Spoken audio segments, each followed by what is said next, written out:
यहाँ तो मेरे भाई एक बाबा जी को खून की बोतल की जरूरत पड़ती थी तो मोहल्ले के 14 नौजवान लाइनों में लग जाते थे। हम हाजिर है ना पेश करते। ये लोग इस तरह के नहीं थे। यहाँ तो सैलाब आता था, खुदा न खास्ता कभी जलजला आता था तो वो बेटी, जिस बेटी ने मशीन पर, सलाई मशीन पर बैठकर खुद सारा जहेज बनाया था, गरीब बाप की बेटी, वो भी कहती थी मैं 2 कपड़ों में चली जाऊंगी, ये मेरा जो जहेज का सामान है ये जलजले वालों को दे दो। मेरे तो फौजियों का ट्रक गुजरता था, कभी तो लोग सड़कों खड़े होकर सलूट करते थे। ये किसने नफरतों के बीज बोए? ये किसने आके हालात बिगाड़ दिए? कौन आया चुपके से जो इन सफ़ों में घुसा और किस तरह करके लोगों ने उधेड़ पुधेड़ दिया, वापस लौटो। ये सारा दीन मोहब्बत का है, ये सारा दीन प्यार का है, ये सारा दीन उल्फतों का है। और ये उल्फतें इतनी ज़्यादा अहमियत रखती हैं, इतनी ज़्यादा कि बुखारी में हदीस है, सही बुखारी में, हज़रत अनस बिन मालिक रज़ी अल्लाह ताला अन्हु रावी हैं, कहते हैं एक शख्स ने आते ही बड़े सादे, बड़े धीमे, बड़े मीठे अंदाज में अर्ज़ की, या रसूल अल्लाह क़यामत कब आएगी? फ़ौरन मेरे करीम ने फरमाया तू तैयारी बता, तेरी क़यामत के लिए तैयारी की है क्या है? अर्ज़ की हुज़ूर कोई ज़्यादा नफली नमाज़ें, नफली रोज़े तो नहीं, फ़राइज़ की तो पाबंदी बहरहाल ज़रूरी, मैं कोई कसरत सौमो सलात तो नहीं कर सका। तो फरमाया फिर क़यामत का क्यों पूछता है? उसका सरमाया देखो क्या है, ये सही बुखारी है।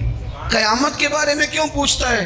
तो अर्ज़ की या रसूलल्लाह इसलिए पूछता हूँ कि खुदा से भी प्यार करता हूँ, मोहम्मद मुस्तफ़ा से भी प्यार करता हूँ। तो असा जहाँ गुनाहियां दा जदों आमाल नामा फरोल होवे, जर्रे जर्रे ने सामने आ जाना है, जो जो मुँह थी बोले आ बोल होवे।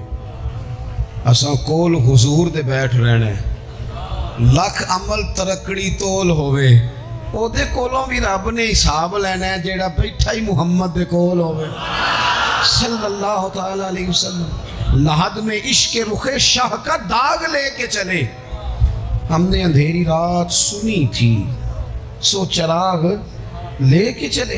हुजूर इसलिए पूछता हूँ कि अल्लाह रसूल से प्यार करता हूँ। अब मेरे करीम ने मोहब्बत का सरमाया उसने पेश किया ना, हुजूर प्यार है ना मेरे पास, नबी पाक ने अब इस पर रिजल्ट अनाउंस किया, नतीजे का ऐलान फरमाया। मेरे करीम फरमाने लगे सुन फिर नतीजा ये है, एक बहुत सारी इबादतों पर सवाब मिलता है ना, इस इबादत पर ये सवाब, इस तस्वीर पर ये सवाब, ये भी उसके पास सरमाया है ना। हुजूर सवाब का ऐलान करने लगे। करीम फरमाने लगे सुन फिर, जिसके साथ तू मोहब्बत करता है ना, क़यामत के दिन उसी के साथ उठाया जाएगा। असा कोल हुजूर दे बैठ रहने, उसी के साथ उठाया जाए, उसी के साथ। हज़रत अनस बिन मालिक फरमाते हैं वो तो बात करके तशरीफ़ ले गए, चले गए। मैंने अर्ज़ की, मैंने कहा या रसूलल्लाह एक बात मैं भी कर लूँ? तो हुजूर ने फरमाया करो। तो नबी पाक अलैहिस्सलाम से अर्ज़ करने लगे। हज़रत अनस बिन मालिक अर्ज़ करते हैं हुजूर मैं अल्लाह से भी प्यार करता हूँ, रसूलुल्लाह से भी करता हूँ, हज़रत अबू बकर सिद्दीक़ से भी करता हूँ, और सैयदना उमर फ़ारूक से भी करता हूँ। हुजूर मेरे लिए क्या हुक्म है? तो फरमाया अनस सारे मिलजुल के ही जाएंगे जन्नत में। कुछ ना अपने लहजों को, आपने नाराज़ नहीं होना। मैं देखता हूँ लोग ना मतलब लड़ते, नाराज़ होते, गुस्सा करते, बिखरते, शिकवे करते, परेशान होते, हर वक्त की आजमाइश, हर वक्त का दुख को, यार इससे निकल आओ, थोड़ा हंसना भी तो सीख जाओ ना, थोड़ा प्यार करना भी तो सीख जाओ ना, थोड़ा किसी चीज़ को ना, किसी चीज़ का जायका लेना भी तो सीख जाए ना। कुछ ज़रूरी है कि हर बात पर बंदा झगड़ा ही करे? कुछ बातें कोई बंदा बात कर भी जाए ना तो उसका कभी लुत्फ़ भी लेना चाहिए। मतलब हर झगड़े, हर सवाल का जवाब होता है? बोले नहीं होता हर सवाल का जवाब।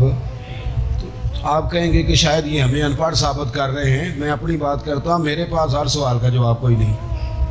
चले आपको नहीं कहता, अपने आप को कहता हूँ। इमाम मालिक से किसी ने मसला पूछा, हुजूर सवाल का जवाब दें। फरमाया नहीं पता मुझे। मैंने लगा इतने बड़े इमाम हो, सवाल का जवाब नहीं आता। फरमाने लगे हर सवाल का जवाब आता, फिर तो मैं खुदा होता।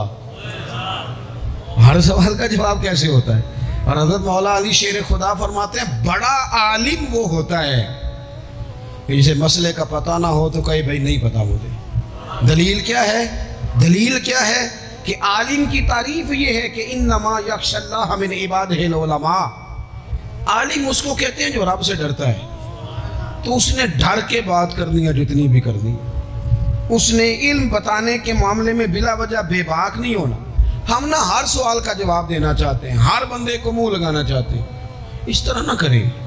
कुछ लोग बड़े सारे आते हैं, अब हर बंदे से बंदा उलझ जाए। उसकी बेचारे की तबीयत खराब है, वो कहीं से लड़ के आया है, वो उसका कोई ना वो कोई ऐसा उसके पास ऐसी जगह है जिससे वो प्यार करे, ना कोई उसका अंदाज है, ना उसका कोई शेख है, ना उसकी कोई मोहब्बत है, ना किसी को उस्ताद मानता है, ना किसी भाई का अदब करता है, ना वो पसंद करता है। तो आप बिला वजह उलझ रहे हैं। छोड़ दें उसे, अपनी जिंदगी मोहब्बत वाली बनाएं, प्यार वाली। हजरत ख्वाजा फ़ख्र जहां देलवी रहमतुल्लाह अलैह, ये सिलसिला चिश्त के इमाम हैं, हजरत ख्वाजा फ़ख्र जहां देलवी रहमतुल्लाह अलैह। लेकिन उनके नाम के साथ हजरत मौलाना लगता है। क्या? बोल के बताइए। नहीं बोलते आप। क्या लगता है? ये जो हजरत मौलाना होते हैं यही पीर होते हैं असल में। जी नाराज हो गए आप लोग?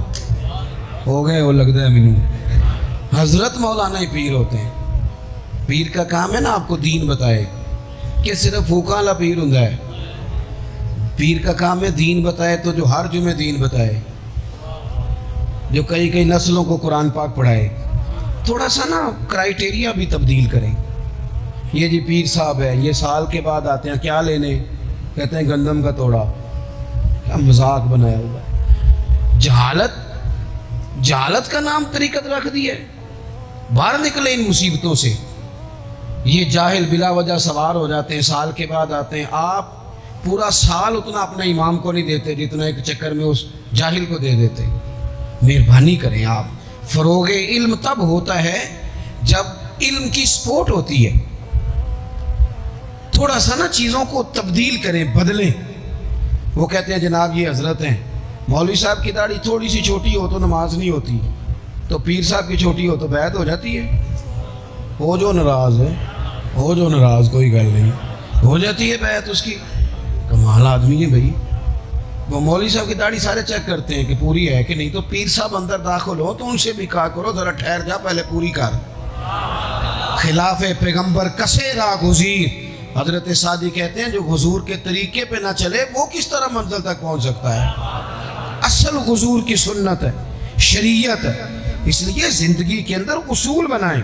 उसूल हम मानते सही करके हैं, सही करके मानते हैं, पर मानने से पहले भी जरा सही करके सोचते हैं। इन चीज़ों पर ज़रूर हजरत मौलाना फ़ख्र जहां देलवी मोहब्बत के आदमी थे ना, अल्लाह ताला ने उन्हें बड़ा नवाजा। उनकी मोहब्बत लोगों के दिलों में बड़ी बढ़ने लग गई। तो लोग ज़रा ध्यान रखते हैं कि किस बंदे की आजकल वाह वाह ज़्यादा है। ये जो सियासी लोग होते हैं ये तवज्जो रखते हैं कि ऐसा ना हो कि कल को ये बंदा हमारे लिए मसला बन जाए। ये पसंद नहीं करते। तो बादशाह ने देखा कि इतने लोग अकीदतमंद हो गए हैं, हज़ारों का मजमा जुमे में जाता है, बड़ा रश है। उसने एक तवाइफ को तैयार किया, कहा जाके ना तो माज़अल्लाह इस तरह की अदाकारी करो कि इल्ज़ाम लग जाए। अब बाज़ बंदे अदाकारी इस तरह की करते हैं कि सामने वाला वैसे ही परेशान हो जाता है। वो किसी ने कहा था मखलूक तो फ़नकार है इस दर्जा के पल भर में, संगे दरे काबा से भी असनाम तराशे, तुम कौन हो क्या चीज़ है दागे कबाबी, लोगों ने तो जनाबे मरियम पे भी इल्ज़ाम तराशे। तो मिनट लगाते हैं, इल्ज़ाम लगा देते हैं। हजरत जुमा पढ़ा के नीचे उतर रहे थे, सीढ़ियाँ इधर इधर, मुरीदों का रश था। सामने अचानक वो बीबी आ गई। दिल्ली सारा जानता था कि ये औरत क्या है, क्या किरदार रखती है। सामने आके उसने कहा अस्सलाम वालेकुम। शेख ने नज़र झुका के कहा वालेकुम सलाम। तो उसने इस तरह गुफ्तगू शुरू की जैसी बड़ी जानने वाली नहीं। बाज़ लोग बड़े चालाक होते हैं। पुराने ज़माने में हमने सुना था कि फलाना शीशे में उतार लेता है, अब तो बाज़ बंदे छोटी सी शीशी में भी उतार लेते हैं। बड़े तेज़ हैं, बड़ी बातें आती हैं, बड़ी। उसने भी बड़ी तबीयत पूछी, सेहत कैसी है? वो कमर में दर्द था, उसका क्या हाल है? अब वो जो सारे मुरीद पक्के नहीं होते, कुछ कच्चे पक्के भी होते हैं। वो जो कच्चे पक्के थे वो परेशान हो गए कि वाकई कभी पूछा तो नहीं पीर साहब से रात को कहाँ होते हैं। तो फटाफट कहने लगी वो रात आप आए थे तो आप खोटे सिक्के दे गए। मैं अभी दुकानदार के पास गई, उसने लिए ही नहीं। मुझे तो कुछ सौदा चाहिए था, ये पे खोटे सिक्के। हम तो दुश्मन को भी पाकीज़ा सजा देते हैं। हर जगह उलझना नहीं चाहिए। ज़्यादा सफाइयाँ देने वाले को भी लोग कमज़ोर समझने लग जाते हैं। हर वक्त थोड़ी सफाई देंगे। हज़रत शेख ने उसकी बात सुनी और हंसे, मुस्कुराए, और मुस्कुरा के ना तो अपनी जेब में हाथ डाला और असली सिक्के निकाले और 3 दफ़ा फरमाया, बेटी, ओ मेरी बेटी, ओ प्यारी बेटी, तू नकली दे जा, असली ले जा, और मेरा पुत्र दोबारा भी ज़रूरत पड़ी तो आ जाना, फ़ख्र जहाँ का दरवाज़ा खुला ही मिलेगा। हम तो दुश्मन को भी पाकीज़ा सजा देते हैं। आप मोहब्बत करेंगे, सामने वाला आए जितनी मर्जी नफरत लेके आए, हम अपना लहजा कैसे बदलें? हमारे पास वो है ही नहीं जो लोग चाहते हैं पैदा हो। कहाँ से लाएं वो नफरत, वो बाजारी जुबान कहाँ से लाएं? वो कहाँ से लाएं गुफ्तगू, जो गुफ्तगू इस तरह की है कि वैसे कोई शरीफ आदमी नहीं करता? कैसे लाई जाए? आप किसी को देख के कभी भी अपना लहजा खराब, वो जो कर रहे हैं वो उसका मामला है। हम थोड़ी, हम मोहब्बत वाले हैं। मोहब्बत वाले अपनी बोली बोलते हैं। वो किस तरह सामने वाले की सतह पे उतर कर बात करेंगे? हज़रत ने फरमाया, पुत्र ज़रूरत पड़े तो दोबारा भी आ जाना। ये बात करते ही ना फिर शेख सीढ़ियाँ उतरने लगे, और जब सीढ़ियाँ उतर गए तो 3-4 मिनट के लिए वो बीबी सख्ते में आई, कांपने लगी। फिर दौड़ के जाके हज़रत के पैरों में बैठ गई। कहने लगी, बाबा एक बात तो बता, तू मिट्टी का बना है कि कस्तूरी का? तू संदल का बना आदमी? मैं तुझे बदनाम करने आई, इल्जाम लगाने आई। चाहिए तो ये था कि लोग मुझ पर थप्पड़ों की बरसात करा देते, तेरा चेहरा जलाल से सुर्ख हो जाता, और मैं बदनाम करने आई। और मैं दिल्ली की वो वाली खातून हूँ जिसे कभी किसी ने बेटी नहीं कहा, कभी किसी ने बहन नहीं कहा। अपनों ने भी रिश्ते बनाने छोड़ दिए। जिसने देखा बुरी नज़र से देखा, पर तू किस मोहब्बत का आदमी है? मैं बदनाम करने आई और गुनाहों में लिथड़ी हुई को तूने बेटी बना लिया। ये जुमले कहते ही उस खातून ने दुपट्टा उठाया, चेहरे पे ओढ़ा और कहने लगी, दिल्ली वालों, मैं तुम्हें बताऊंगी फ़ख्र जहाँ की बेटी किस तरह की होती है। अब मैं बताऊंगी, आज के बाद मेरे मकान को कोई गाने बाजे की जगह समझ के ना आना। उसे मैंने मस्जिद बना दिया है, क़यामत तक मदीने वाले के नाम की अज़ानें पड़ी जाएंगी। मस्जिद का इरादा कर दिया।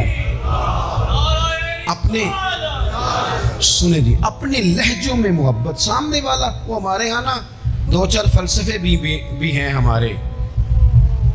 कुछ लोग कहते हैं दुख बड़े हैं इसलिए मैं सख्त हो गया हूँ। दुख बड़े हैं पीर साहब, आप तो गाड़ी में बैठ के आए, अकीदतमंदों का हुजूम है, प्यार है, हमारे पास दुख बड़े हैं। तो मैं कहता हूँ आपको पता नहीं है ना,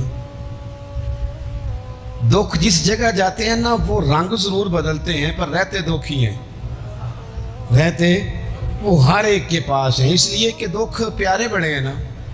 नबियों रसूलों के पास भी रहे हैं, और हमारे दरवेशों ने हमें सबक पढ़ाया है कि दुख कबूल मोहम्मद बख्शा, बस राजी रहन प्यारे। अगर वो इस तरह खुश हैं तो हम भी खुश हैं। तो दुख तो हर बंदे को है। अब क्या बंदा हंसना छोड़ दे? मैं दुखी बड़ा हूं तो लिहाजा तल्ख हूं। ओ भाई, नबी पाक सल्लल्लाहु ताला अलैहि वसल्लम ने फरमाया है, लोगों सारे नबी सताए गए और मैं सबसे ज़्यादा सताया गया। आप कभी सीरत मुबारका पढ़े ना, हिजरत से पहले क्या हाल है। कभी कांटे हैं, कभी पत्थर हैं, कभी ओजड़ियाँ हैं, कभी ताइफ में रोड़े। हिजरत के बाद क्या हाल है। कभी बदर में तलवारें, कभी उहद में तलवारें, कभी खंदक में तलवारें, कभी मुनाफिकीन की साजिशें, कभी कुछ कभी कुछ। आज अव्वल ता आखिर दुख ही दुख।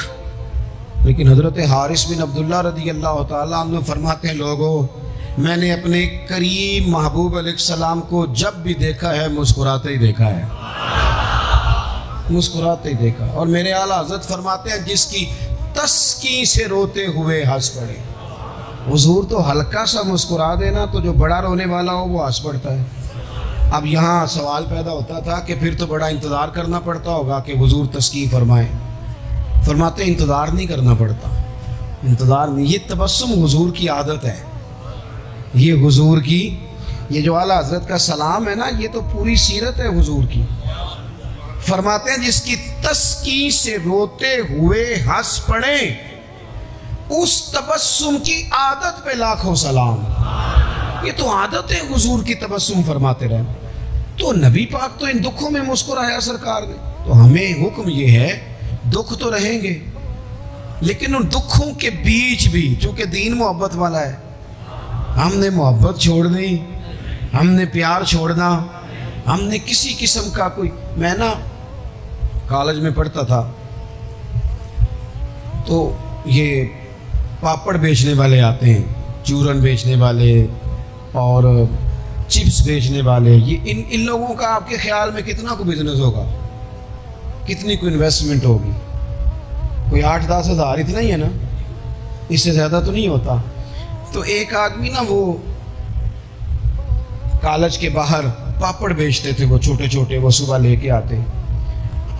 तो वो जब छुट्टी हो जाती तो सारे लोग जो थे, वो बच्चे जिसके पास पैसे होते वो ले लेता। अब कुछ ऐसे होते कि जो देखते ज़रूर पलट के, खरीदते ना। हालांकि काफ़ी सारे लोग इस उम्र में साहिब हैसियत होते हैं, जब कॉलेज के लेवल तक जाते हैं। आखिर में वो शख्स पता क्या कहता, वो आता था भी हंसता हुआ, मुस्कुराता हुआ, और बड़े खुश हो छुट्टी हो गई है तो मैं भी आ गया पापड़। अब वो पता क्या करता, वो आखिर में कहता, जब बहुत सारे लोग ले लेते तो आखिर में कहता कि भाई जिसके पास नहीं है उधार भी मिल जाएंगे।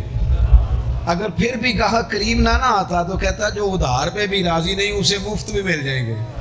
मैंने उसे एक दिन पूछा कि जनाब आपका कोई बहुत बड़ा बिजनेस है, ये शुगर मिल है? कहने लगे जी मकान भी किराए का है, हालात भी बड़े खस्ता हैं। कई दफ़ा शाम को खाना ले जाता हूँ, ना लेके जाऊँ तो मेरी बीबी कहती है रोते ना घर आना, हंसते आना। अचार डाल लिया मर्तबान में, दोनों बैठ जाते हैं आराम से। औलाद कोई नहीं, अल्लाह ने दी नहीं, उसकी हिकमत है। बड़े राजी हैं, बड़े खुश हैं।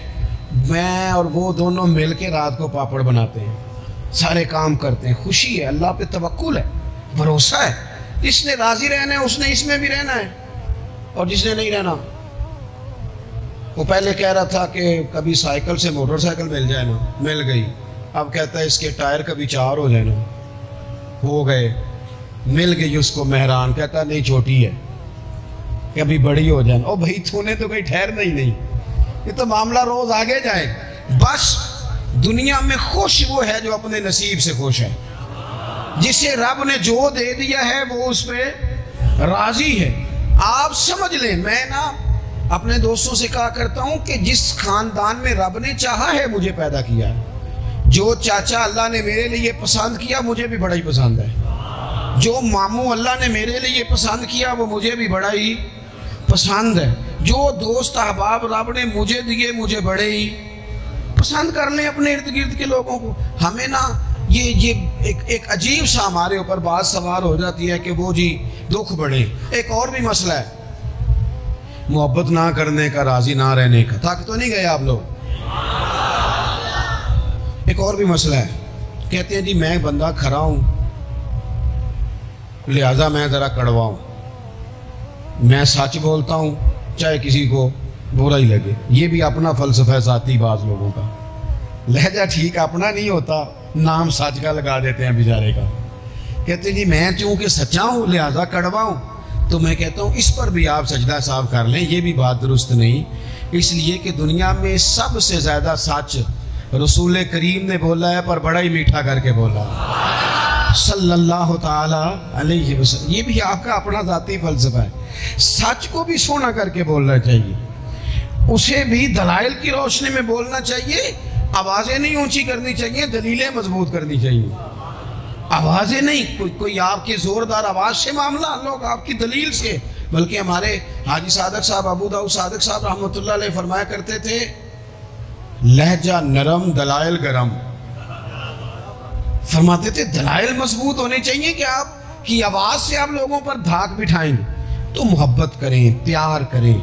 आप छोटे हैं तो बड़ों से प्यार करें, आप बड़े हैं तो छोटों पे दस्ते शफकत रखें। आप लोगों के लिए अपने दिल में गुंजाइश पैदा करें, आप अपने दिल को वुसअत दें, थोड़ी मोहब्बत करें। बड़े बड़े अच्छे निज़ाम थे, छोटा सा हमारा इख्तलाफ होता है उसको हम नफ़रत बना लेते हैं। नफ़रत, आग जल रही है घरों में, शौहर बेचारा रात को घर आता है तो वो, बाज़ लोग ऐसे हैं जो घर जाना पसंद नहीं करते, कहते हैं कोई ना कोई खौफनाक खबर सुनने को मिलेगी।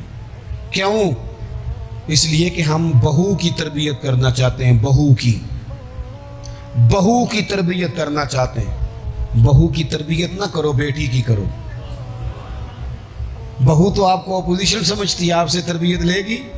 जो सबक बहू को देना चाहते हो वो बेटी को दो, अपनी बेटी को। वो जब किसी की बहू बनेगी तो माहौल सही हो जाएगा। हम ना दामाद की तरबियत करना चाहते हैं। दामाद आपसे तरबियत लेता है, उसका तो नखरा और रूज पे, वो कहाँ तरबियत लेता है। आप दामाद की तरबियत ना करें, बेटे की करें।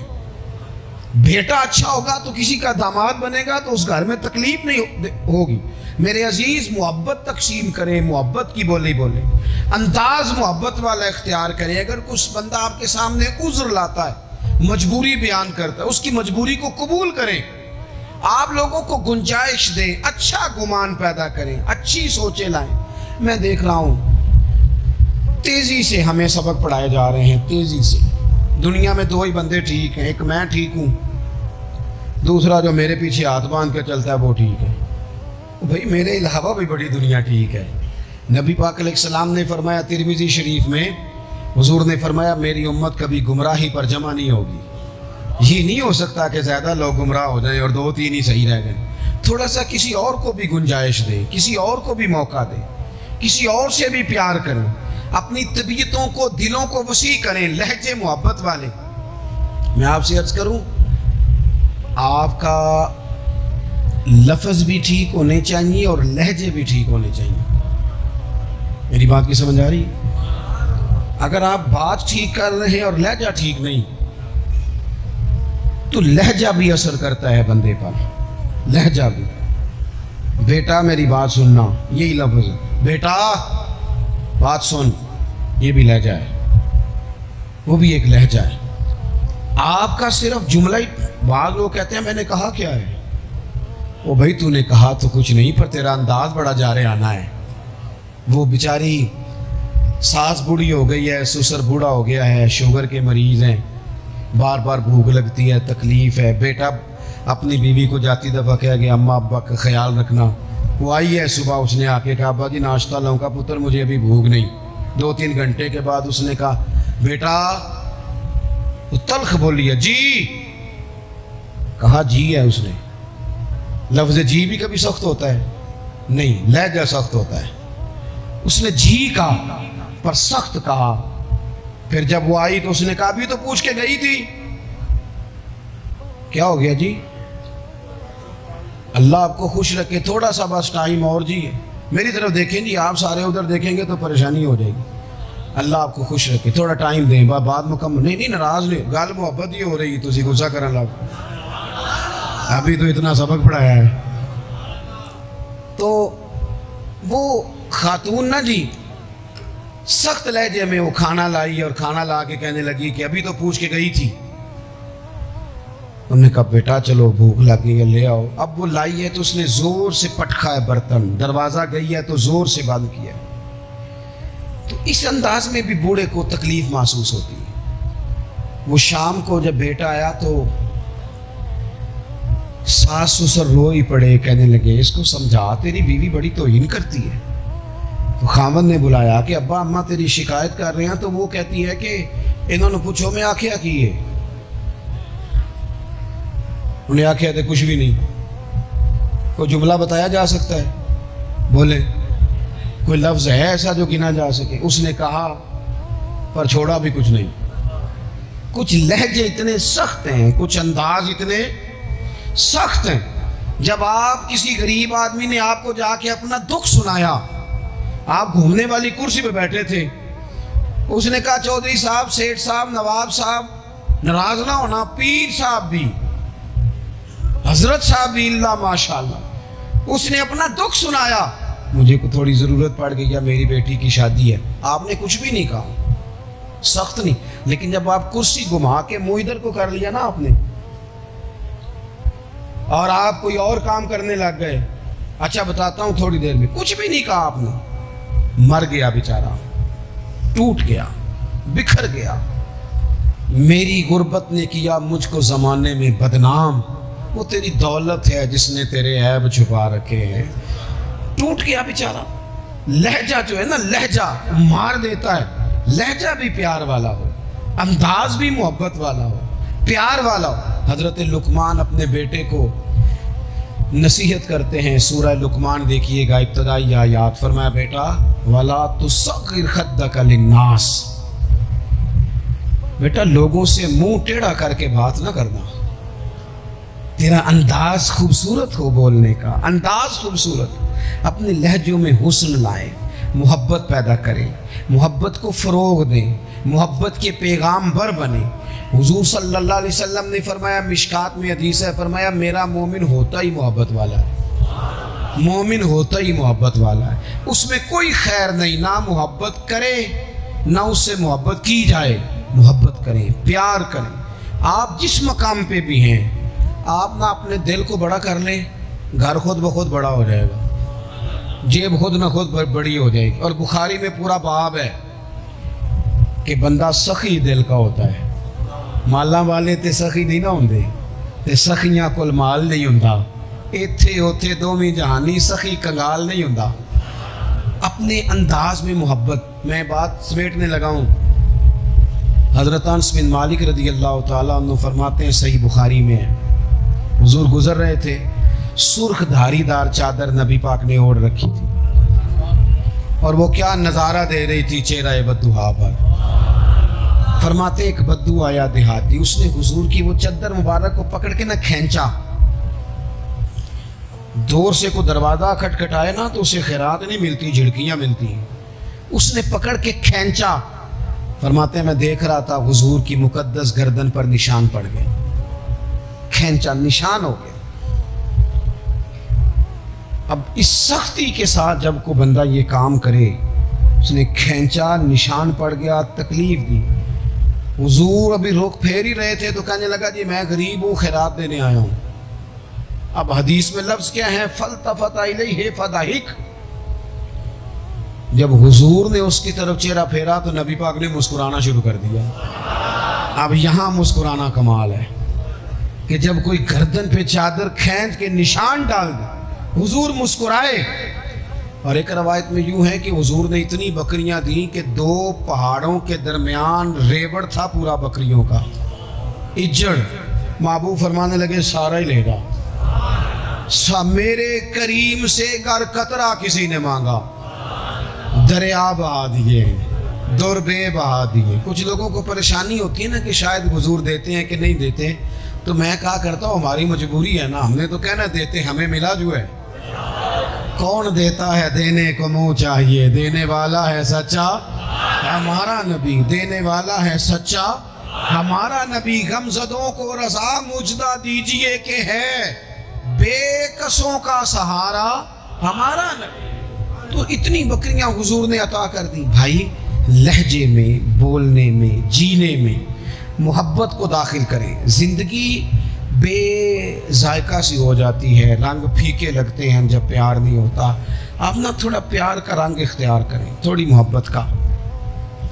आज सुबह मुझे एक बड़े बुज़ुर्ग मौलाना है, उनकी दाढ़ी ज़्यादा सफ़ेद हो गई है, मुझे फ़ोन करके कहने लगे कि मैं छुट्टी कर रहा हूँ मस्जिद से, कोई जगह शगह हुई तो ज़रा आप तवज्जो कीजिएगा। मैंने कहा क्या हुआ? कहने लगे, कहता मुझे कोई भी नहीं कुछ, पर कोई लहजे नहीं ठीक लग रहे मुझे। तो वहाँ मेरे कुछ अहले मोहब्बत थे, फिर मैंने 2-1 को फ़ोन किया। मैंने कहा चलो कभी कभी, वैसे तो ज़्यादा लोग पसंद नहीं करते, दोस्तों को पसंद करते हैं, कभी कभी खतीब साहब को भी किसी डिनर पे ले जाना चाहिए। आओ तो अनवाज बाहरों रोटी खवाइए, कोई हरज है इसमें, ले जाना चाहिए। मैंने अपने मरकज़ में ना मदरसे में 15 दिन के बाद रवैया रखा है कि बच्चों को फास्ट फूड भी खिलाओ, कभी टिक्के भी खिलाओ, कभी इनको ना बर्गर भी खिलाओ। मना है मदरसे के तालिब इल्मों को? बोलो। आजकल ना हमारे यहाँ कुछ लोग परहेजगारी बयान करते हैं मदरसों वाले, कहते जी मैं कभी वो रोटी नहीं खाती जी मदरसे पकती है, मैं तौबा तौबा, वो मेरे बच्चे और मैं हमने कभी, वो बच्चों का हक है। तो मैं कहता हूँ आप तकवा बदल लें, आप वही खाया करें जो बच्चे खाते हैं, आपको पता चले वो बेचारे क्या खाते हैं। आप सही कह रहे हैं प्रिंसिपल साहब, मोहतरम साहब, इल्ला माशाल्लाह, आप ठीक कह रहे हैं, वो खाने वाली होती नहीं तो आप क्यों खाएंगे, वही खाएंगे बेचारे, इनको आपने तकलीफ़ में मुब्तला किया हो। आप मोहब्बत बांटें, प्यार करें। इतना वक्त गुजर जाता है लेकिन हमारे लहजे लोगों को तकलीफ़ देने लग जाते हैं। आप लहजों पे 2-3 बातें जल्दी जल्दी से आपकी खिदमत में अर्ज़ करनी है। एक तो ये कि ये दाढ़ी हुजूर की सुन्नत है और अल्लाह ने औरत को नहीं दी, सिर्फ मर्द को दी है। तो दाढ़ी नेक होके नहीं रखनी चाहिए, दाढ़ी रख ले तो बंदा नेक हो जाता है, रखने से बंदा नेक हो जाता है। और रखनी भी अपनी मर्ज़ी की नहीं, अल्लाह रसूल की मर्ज़ी की। इसको एक मुट्ठी करें, दाढ़ी को पूरा कोशिश करें, दाढ़ी शरीफ चेहरे को, दाढ़ी से बंदा सोना लगता है। दाढ़ी वलियों, नबियों, गौसों, रसूलों सब का तरीका है। तो आप वैसे अच्छे लग रहे हो तो लोग कहते हैं बड़े खूबसूरत लग रहे हो, दाढ़ी हो तो लोग पता तारीफ़ भी करते हैं, तो वो कितनी रूहानी सी होती है। दाढ़ी वाला बंदा अच्छा लग रहा हो तो लोग कहते हैं कितना नूरानी चेहरा है। ये देखो ये तारीफ। एक तो ये ज़रूर काम करें। दूसरा, नमाज अपनी ज़िंदगी में पहले नंबर पे ले आएँ। कोई काम रहता है तो रह जाए, नमाज कभी ना रहने पाए। आज इस महफिल का फ़ायदा हमें तब होगा जब असर के वक़्त कुछ नमाजी बढ़ जाएंगे, तब कुछ बरकत होगी। और तीसरी बात, माओं से, बहनों से, बेटियों से एक दर्दमंदाना अपील करें। जैसे कोई ख़ास बात नहीं, बंदा प्यार के लहजे में अपने बच्चों को समझाता। इनको समझाएं कि पुत्र, कीमती चीज़ें अलमारियों के अंदर रख के लोगों ने ताले लगाई होती हैं, कीमती चीज़ें गलियों चौकों में नहीं होती। तुम्हें इस्लाम कीमती कहता है, लिहाजा बेपर्दा गलियों में ना निकलो। इनको समझाओ कि हर इमारत को गुलाफ नहीं चढ़ता, सिर्फ काबे को चढ़ता है। हर किताब को गुलाफ नहीं चढ़ता, सिर्फ कुरान को चढ़ता है। हर बीबी पर्दा नहीं करती, सिर्फ सैयदा फातिमा की कनीज़ें करती हैं। इनको ये सबक दो, पढ़ाओ, ये समझ जाएंगी। हमारी बच्चियाँ हैं, ये बिल्कुल समझ जाएंगी और इंशाअल्लाह ताला पर्दा करेंगी। अल्लाह ताला की बारगाह में दुआ करता हूँ जो मैं कह सका हूँ अल्लाह उसे कबूल कर ले, और जहाँ भूल गया हूँ अल्लाह माफ़ कर दे। आप बैठें जी।